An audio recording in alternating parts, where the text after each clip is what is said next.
Hello student, good morning all of you. देखिए, last class में हमने राज्यपाल के बारे में आपसे डिस्कशन किया था। उसी क्लास को कंटिन्यू करते हुए हम आगे आपसे बात करते हैं राज्यपाल की शक्तियों के बारे में। ठीक है, तो नेक्स्ट हम बात करते हैं आपसे राज्यपाल की शक्तियां। राज्यपाल की शक्तियां, देखो राज्यपाल की कौन कौन सी शक्तियां हैं। सबसे पहले तो एक एक करके मैं बात करता हूं। पहली जो शक्ति है उसको हम बोलते हैं कार्यकारी शक्ति। कार्यकारी शक्तियां। इसके अलावा दूसरा जो पार्ट है उनको हम बोलते हैं विधायी शक्तियां। विधायी शक्तियां, ठीक है भाई। तीसरा जो पार्ट है उसको हम बोलते हैं न्यायिक शक्तियां। चौथा जो पार्ट है उसको हम बोलते हैं वित्तीय शक्तियां।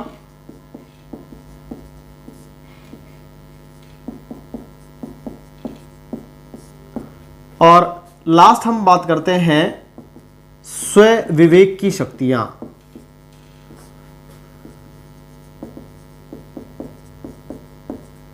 तो राज्यपाल की शक्तियों को हम कितने पार्ट्स में डिवाइड कर सकते हैं?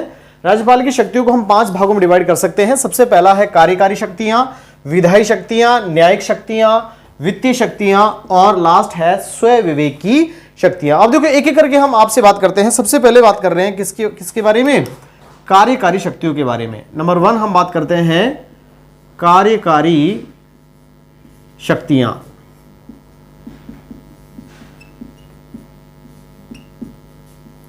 देखो कार्यकारी शक्तियों के बारे में आप ध्यान करिए। आर्टिकल 154, आर्टिकल 154 जो है वो कहता है कि राज्य की समस्त कार्यपालिका जो शक्तियां हैं वो राज्यपाल में निहित होती हैं। ध्यान करिए, सबसे पहले हमने ये लाइन लिखी थी। आर्टिकल 154 के अनुसार राज्य की समस्त कार्यपालिका शक्तियां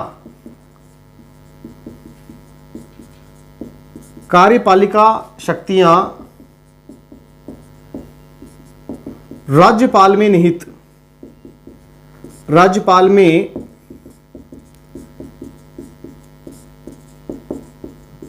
होती है, जिनका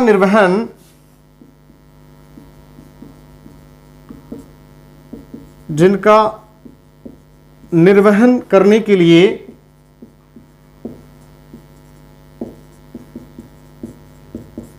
नियम व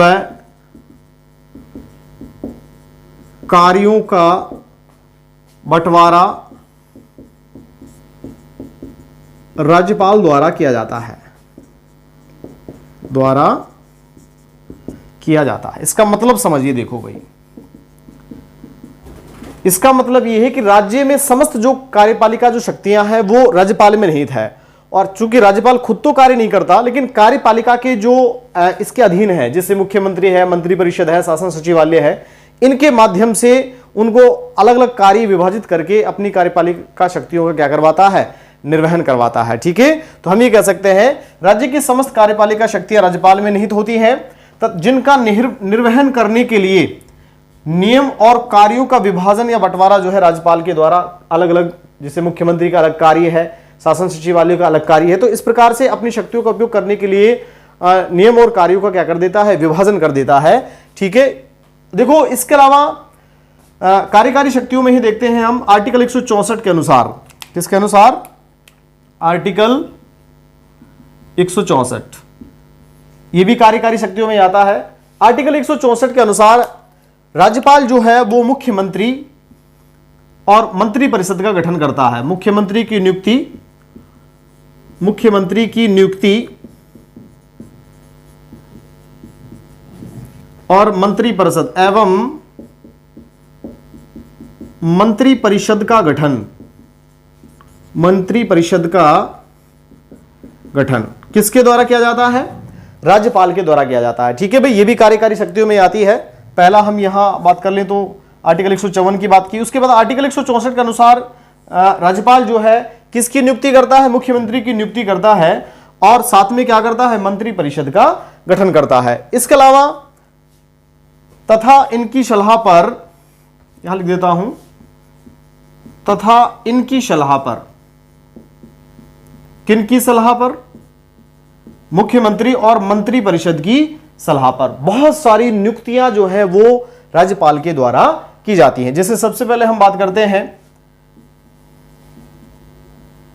आरपीएससी के अध्यक्ष एवं सदस्य।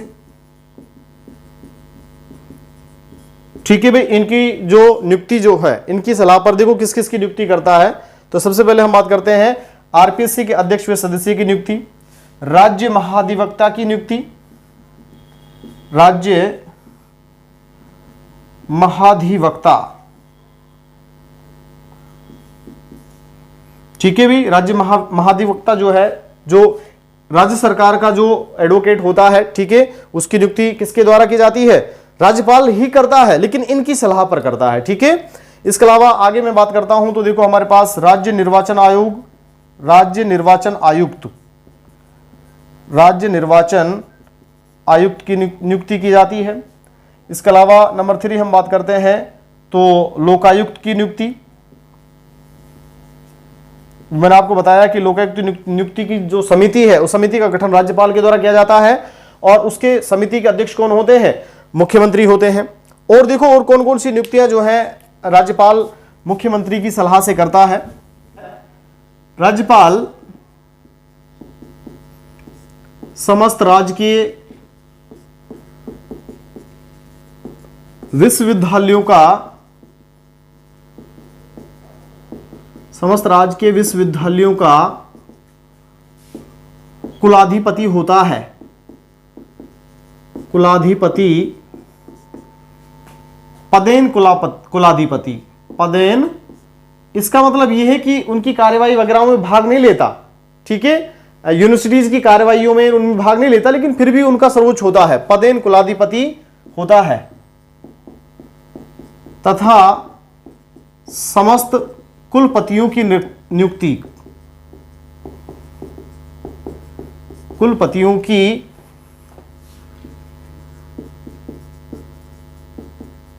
नियुक्ति करता है। नेक्स्ट हम बात करते हैं राज्य महिला आयोग, राज्य महिला आयोग के अध्यक्ष,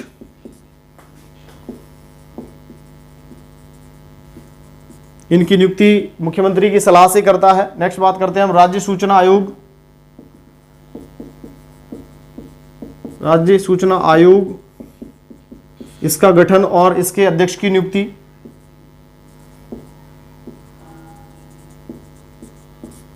ठीक है भाई, उसके बाद आगे हम बात करते हैं तो राज्य मानवाधिकार आयोग, राज्य मानवाधिकार आयोग की नियुक्ति। ठीक है भाई, तो ये सारे के सारे जो मैंने आपको बताया, आरपीएससी के अध्यक्ष है, महाधिवक्ता है, इसके अलावा समस्त राज्य के विश्वविद्यालयों की कुलाधिपति तो ये खुद होता है और इनके कुलपतियों की क्या करता है? नियुक्ति करता है। राज्य महिला आयोग, राज्य सूचना आयोग, राज्य मानवाधिकार आयोग, इन सब का गठन और इनकी नियुक्ति जो है किसके द्वारा की जाती है? राज्यपाल के द्वारा की जाती है। देखो एक हम पढ़ते हैं आर्टिकल 167, कार्यकारी शक्तियों में ही आर्टिकल 167 की बात करते हैं। आर्टिकल 167, आर्टिकल 167 कहता है कि अगर राज्यपाल चाहे तो मुख्यमंत्री से प्रशासनिक कार्यों के बारे में जानकारी ले सकता है, प्रशासनिक कार्यों की रिपोर्ट जो है मुख्यमंत्री से मांग सकता है। यह कहता है आर्टिकल 167। हम कह सकते हैं राज्यपाल मुख्यमंत्री से प्रशासनिक गतिविधियों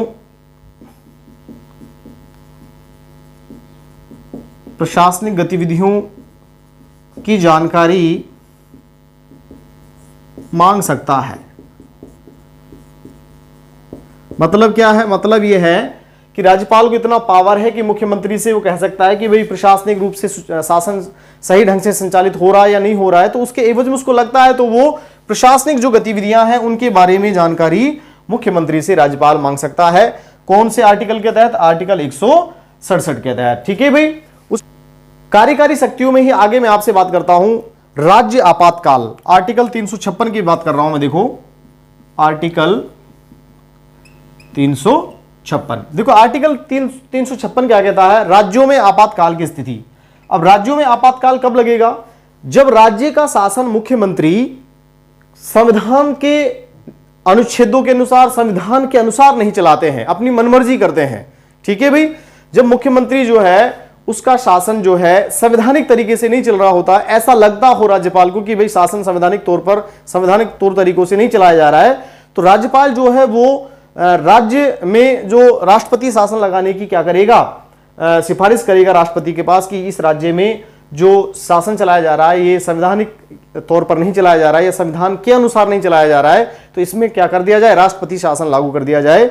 ठीक है भाई, तो ये आर्टिकल 356 के तहत अगर राष्ट्रपति शासन लागू होता है तो कौन से आर्टिकल के तहत, 356। तो राज्य में राष्ट्रपति शासन लागू करने के लिए सिफारिश करता है राज्यपाल आर्टिकल 356 के तहत। और अगर मान लो राज्य में राष्ट्रपति शासन लग जाता है, राष्ट्रपति शासन लगने का मतलब मुख्यमंत्री और मंत्रिपरिषद को भंग कर देना, राज्य का संपूर्ण प्रशासन राज्यपाल अपने हाथ में ले लेता है, तो फिर देखो कार्यकारी शक्तियां बहुत ज्यादा बढ़ जाती हैं, क्योंकि पूरी जिम्मेदारी जो है फिर प्रशासन की किसकी हो जाती है, राज्यपाल की हो जाती है। तो हम कह सकते हैं आर्टिकल 356 के तहत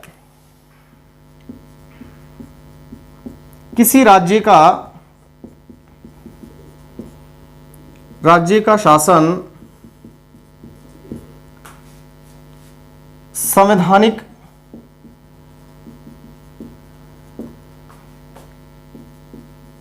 तरीके से नहीं चलाया जाता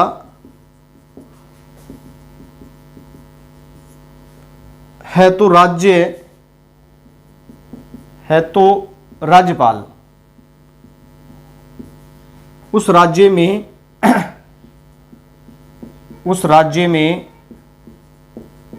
संवैधानिक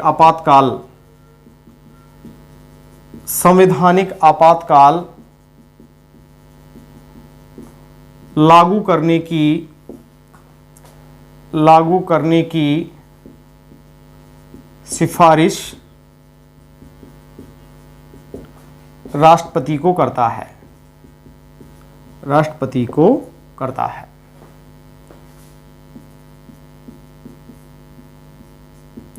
ठीक है भाई, और अगर ऐसा होता है, अगर संवैधानिक रूप से आर्टिकल 356 के तहत राज्य में राष्ट्रपति शासन लागू हो जाता है, तो निश्चित रूप से कार्यकारी शक्तियां जो है बहुत ज्यादा क्या हो जाती हैं, बढ़ जाती हैं। ऐसा होने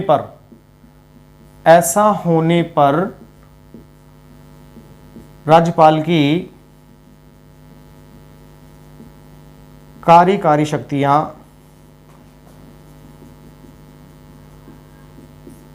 बढ़ जाती हैं। ठीक है भाई, तो आर्टिकल 356 के तहत उसको लगता है कि भाई संवैधानिक तरीके से का शासन नहीं चलाया जा रहा है मुख्यमंत्री के द्वारा, तो राष्ट्रपति के पास संवैधानिक आपातकाल लागू करने की क्या करता है, सिफारिश करता है। और राष्ट्रपति आर्टिकल 356 के तहत राज्य में राष्ट्रपति शासन लागू कर देता है। ठीक है, राज्यपाल शासन जिसको हम बोलते हैं। और उसके बाद देखो राज्यपाल के ऊपर सारी जिम्मेदारियां आ जाती हैं और राज्यपाल की कार्यकारी शक्तियां क्या हो जाती हैं, बढ़ जाती हैं। ठीक प्रकार से हमने सबसे पहले कार्यकारी शक्तियों की बात की है आपसे। तो कार्यकारी शक्तियों में आर्टिकल 154 कहता है कि समस्त कार्यपालिका शक्तियां राज्यपाल में निहित होती हैं, जिनका निर्वहन वो अपने अधीनस्थों के माध्यम से उनको काम बांटकर करता है। ठीक है, फिर मैंने बात की कि मुख्यमंत्री की नियुक्ति करता है आर्टिकल 164 के तहत, और साथ में क्या करता है, मंत्रिपरिषद का गठन करता है। और मुख्यमंत्री की सिफारिश पर बहुत सारे पदाधिकारियों की क्या करता है, नियुक्ति करता है। मैंने आपको बताया आरपीएससी है, सूचना आयोग है, मानवाधिकार आयोग है, ठीक है, यूनिवर्सिटीज है, उनके कुलपतियों की नियुक्ति करता है। ठीक है, फिर 167 के तहत राज्यपाल जो है मुख्यमंत्री से प्रशासनिक गतिविधियों की जानकारी मंगा सकता है। आर्टिकल 356 के तहत राज्य में राष्ट्रपति शासन लागू करवा सकता है। ठीक है, राज्य में बेसिकली संवैधानिक असफलता जब रहती है या संवैधानिक आपातकाल लागू करने की सिफारिश कर सकता है। ठीक है भाई, उसके बाद देखो आर्टिकल 333 के तहत, किसके तहत, आर्टिकल 333 के तहत अगर राज्यपाल को लगता है कि विधानसभा में आंग्ल भारतीय समुदाय का प्रॉपर नेतृत्व नहीं है, या हम ये कहें कि आंग्ल भारतीय समुदाय का प्रॉपर प्रतिनिधित्व नहीं है, तो एक सदस्य को वो विधानसभा में क्या कर सकता है, मनोनीत कर सकता है। बहुत ही महत्वपूर्ण बात मैं आपसे डिस्कशन करने जा रहा हूं। आर्टिकल 333 की बात करते हैं, तो ये क्या कहता है अगर विधानसभा में आंग्ल भारतीय समुदाय, ठीक है भाई, आंग्ल भारतीय मतलब जो लोग यहां रुके, मतलब आजादी के पश्चात जो लोग विदेश के थे और यहां रुके, ठीक है, बाद में उनको नागरिकता दे दी गई, तो वो है आंग्ल भारतीय।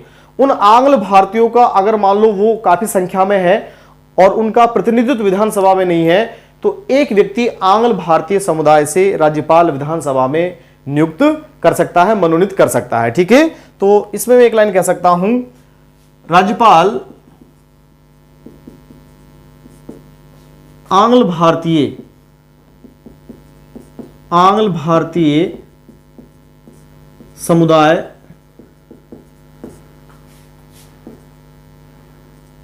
का विधानसभा में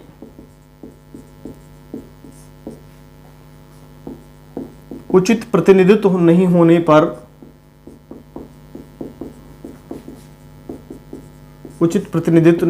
पर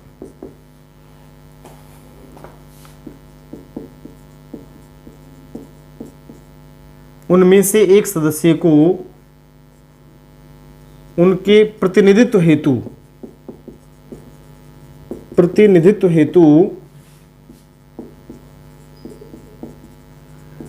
एक सदस्य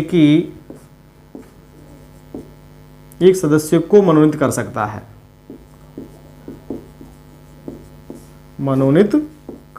उसको लगता है कि भाई एक सदस्य मनोनीत कर देना चाहिए ताकि लोगों का प्रतिनिधित्व विधानसभा में रहे, तो एक सदस्य को क्या कर सकता है, मनोनीत कर सकता है, ऐसा पावर है। लेकिन राजस्थान में इस प्रकार का कोई सदस्य मनोनीत नहीं है, ठीक है भाई। तो इस प्रकार से ये हुई राज्य की कौन सी शक्तियां, राज्यपाल की कौन सी शक्तियां, कार्यकारी शक्तियां। उसके बाद नेक्स्ट हम बात करते हैं राज्यपाल की विधायी शक्तियां। नंबर सेकंड में आपसे बात कर लेता हूं राज्यपाल की विधायी शक्तियां।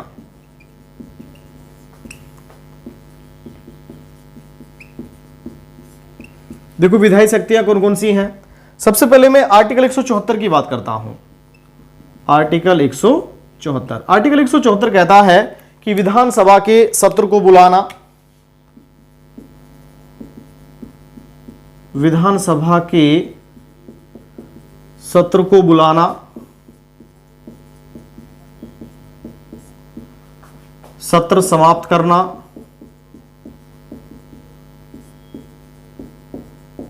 और विधानसभा को भंग करना।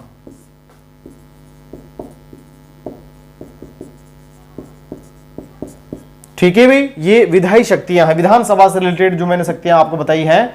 विधानसभा के सत्र को बुलाने की शक्तियां हैं, जब चाहे सत्र बुला सकता है। उसके बाद सत्र को जब चाहे समाप्त कर सकता है, ठीक है, और जब चाहे विधानसभा को क्या कर सकता है, भंग कर सकता है। ये शक्तियां आर्टिकल 174 के तहत है।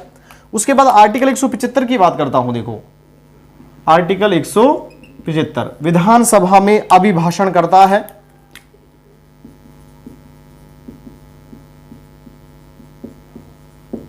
विधानसभा में अभिभाषण करता है, ठीक है, साथ में उसे संदेश देता है विधानसभा। तो देखो आर्टिकल 175 कहता है कि विधानसभा में राज्यपाल अभिभाषण करता है और विधानसभा को कोई ना कोई क्या देता है, मैसेज भी आर्टिकल 175 के तहत राज्यपाल दे सकता है। आर्टिकल 176 क्या कहता है, देखो आर्टिकल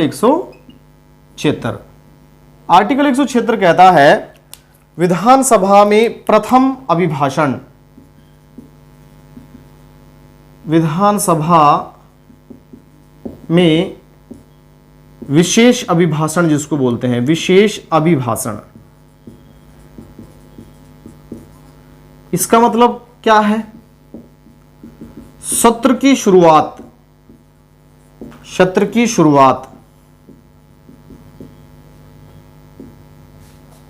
की देखो 3 सत्र बेसिकली होते हैं।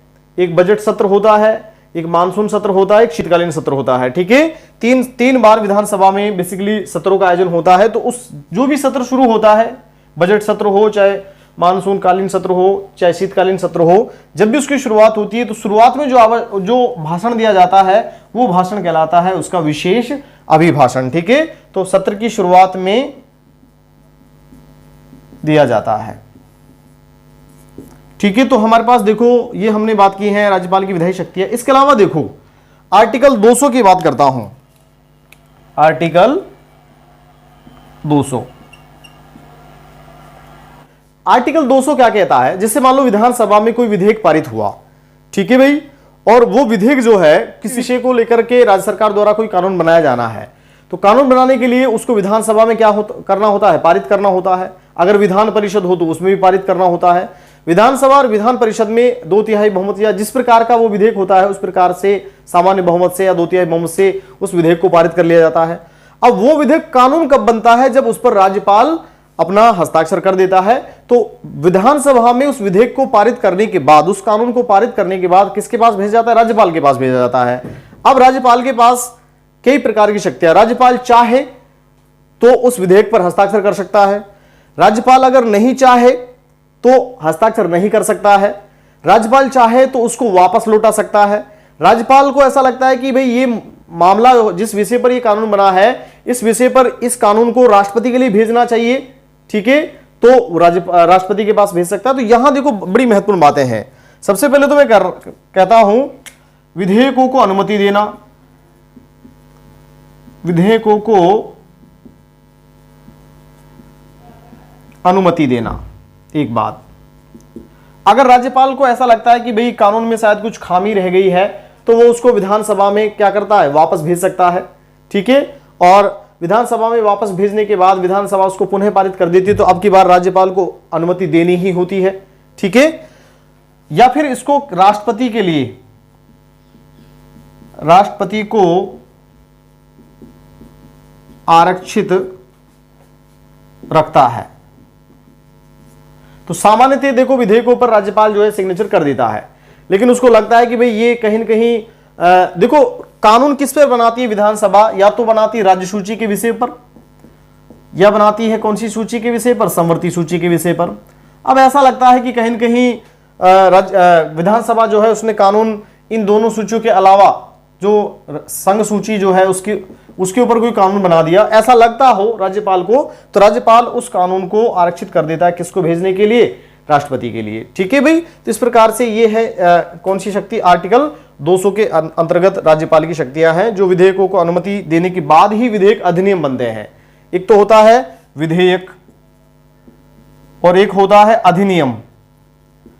तो राज्यपाल की अनुमति से पहले तो विधेयक कहलाता है, उसके बाद फिर बन जाता है वो कानून, मतलब अधिनियम, जब राज्यपाल अनुमति दे देता है। ठीक है, देखो उसके बाद विधायी शक्तियों में ही आगे मैं बात करता हूं आर्टिकल 213।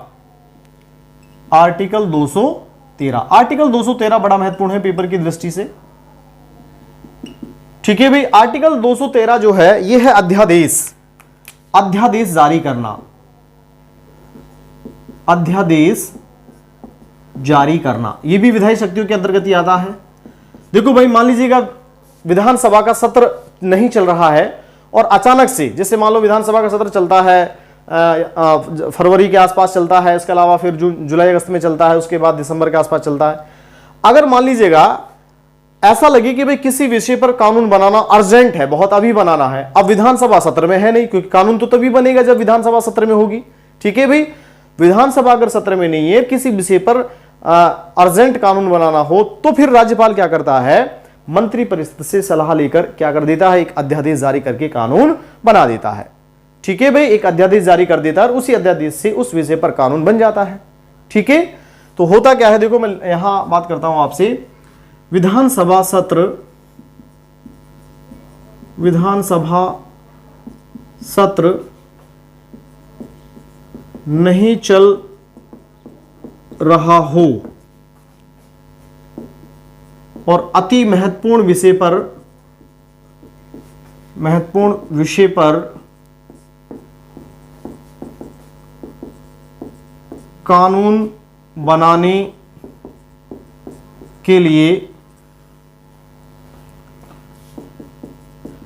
मंत्री परिषद की सलाह पर मंत्रिपरिषद की सलाह पर राज्यपाल अध्यादेश जारी करेगा। अध्यादेश जारी करेगा। एक बार फिर समझिए इसको, देखो क्या है। मैंने कहा कि भाई कानून बनाने के लिए विधानसभा का सत्र चलना जरूरी है, तभी तो कानून को पेश करेंगे। अब जब विधानसभा सत्र चल रहा है तब तो कोई दिक्कत नहीं है कानून बनाने में, लेकिन चूंकि विधानसभा सत्र तो लगभग 1 महीने के आसपास चलता है। अब उसके बाद पूरे वर्ष में 3 ही सत्र होते हैं। अब उसके बाद मान लीजिएगा ऐसा समय है जब विधानसभा सत्र नहीं चल रहा हो और किसी विषय पर कानून बनाना अति आवश्यक हो, तो फिर राज्यपाल क्या करेगा, आर्टिकल 213 के तहत एक अध्यादेश जारी करेगा, और वो अध्यादेश मंत्रिपरिषद की सलाह से करेगा। ठीक है, और वो अध्यादेश अपने आप में कानून का ही काम करेगा।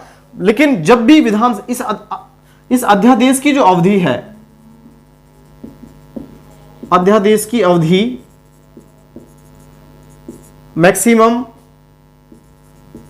अधिकतम 6 माह है। मतलब ये अध्यादेश कानून के रूप में अधिकतम कितने समय तक इसको काम में ले सकते हैं, 6 माह तक। उसके बाद जैसे ही सत्र बैठता है, सत्र के प्रारंभ होने के बाद इसकी अवधि कितनी है, 6 सप्ताह है, मतलब 42 डेज। इसको समझिए, देखिए भाई, मान लीजिएगा कि भाई विधानसभा का मानसून कालीन जो सत्र है वो जुलाई में आयोजित होना है, जुलाई अगस्त में, और हमें किसी कानून की जरूरत पड़ गई है मई में, तो मई में हम राज्यपाल के माध्यम से अध्यादेश जारी करवा के कानून बना देंगे, काम चला लेंगे अपना। लेकिन जैसे ही सत्र शुरू होगा, सत्र कब शुरू होगा, जुलाई अगस्त में, मान लीजिएगा 15 जुलाई को सत्र की क्या हो जाती है, शुरुआत हो जाती है।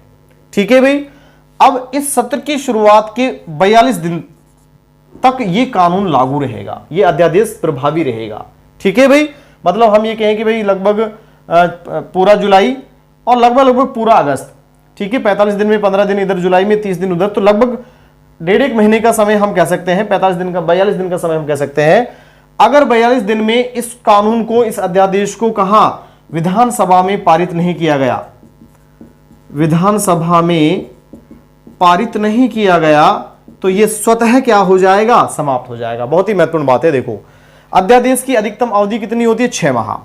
जैसे ही कोई सत्र प्रारंभ होता है, सत्र के प्रारंभ होने के बाद फिर इसकी अवधि बच जाती है मात्र 6 सप्ताह या 42 दिन, और इन 6 सप्ताह या 42 दिन के अंतर्गत इस अध्यादेश को विधानसभा में पारित करना ही होता है। अगर इसको पारित नहीं किया जाता तो 6 सप्ताह बाद, सत्र के प्रारंभ के 6 सप्ताह बाद यह अध्यादेश स्वतः ही क्या हो जाता है, समाप्त हो जाता है। ठीक है भाई, तो यह था, बहुत ही महत्वपूर्ण था आर्टिकल 213 अध्यादेश जारी करने की शक्तियां। उसके बाद देखो, फिर मैं बात करता हूं, अगला है आर्टिकल 171। आर्टिकल 171 कहता है कि अगर किसी राज्य में विधान परिषद मौजूद हो,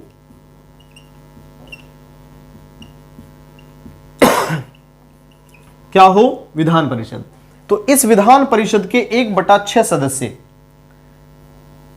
कितने सदस्य, 1/6 सदस्यों को मनोनीत करता है। विधान परिषद के 1/6 सदस्यों को कौन मनोनीत करता है, राज्यपाल मनोनीत करता है। मान लीजिएगा, अब किन लोगों को मनोनीत करता है, अगर मैं बात करूं भाई किन लोगों को मनोनीत करता है, तो सबसे पहले कला से संबंधित कोई व्यक्ति हो, विज्ञान से संबंधित कोई व्यक्ति हो, साहित्य से संबंधित कोई व्यक्ति हो, सहकारिता से संबंधित कोई व्यक्ति हो, और समाज सेवा से संबंधित कोई व्यक्ति हो।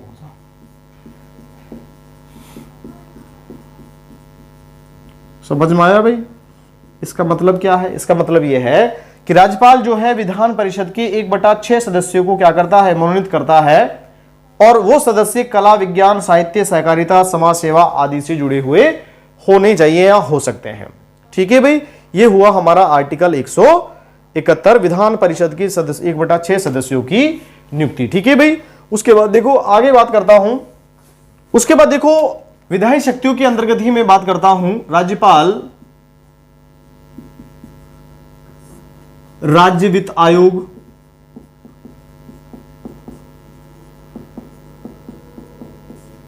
ठीक है भाई, राज्य लोक सेवा आयोग,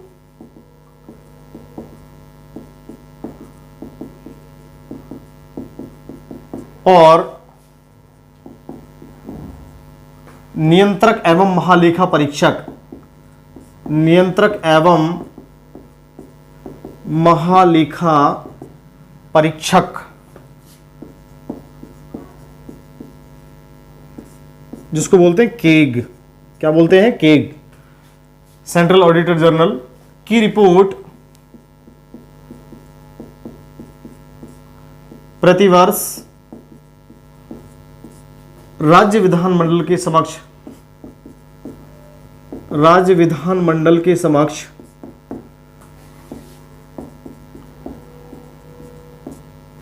राज्य विधानमंडल के समक्ष रखवाता है। ठीक है भाई, बड़ा महत्वपूर्ण काम है। राज्य वित्त आयोग जो है उसकी रिपोर्ट, आरपीएससी जो है राज्य लोक सेवा आयोग जो है उसकी रिपोर्ट, और केग की जो रिपोर्ट है उसको प्रतिवर्ष कहां रखवाता है, राज्य विधानमंडल के समक्ष रखवाता है। कौन, राज्य। देखो उसके बाद आगे हम बात करते हैं, यदि विधानसभा में या विधान परिषद में, विधानसभा की बात करेंगे तो अध्यक्ष उपाध्यक्ष, और विधान परिषद की बात करेंगे तो सभापति और उपसभापति।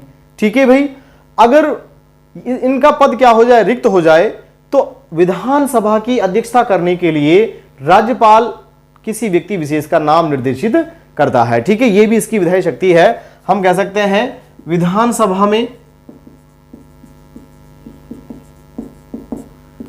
अध्यक्ष एवं उपाध्यक्ष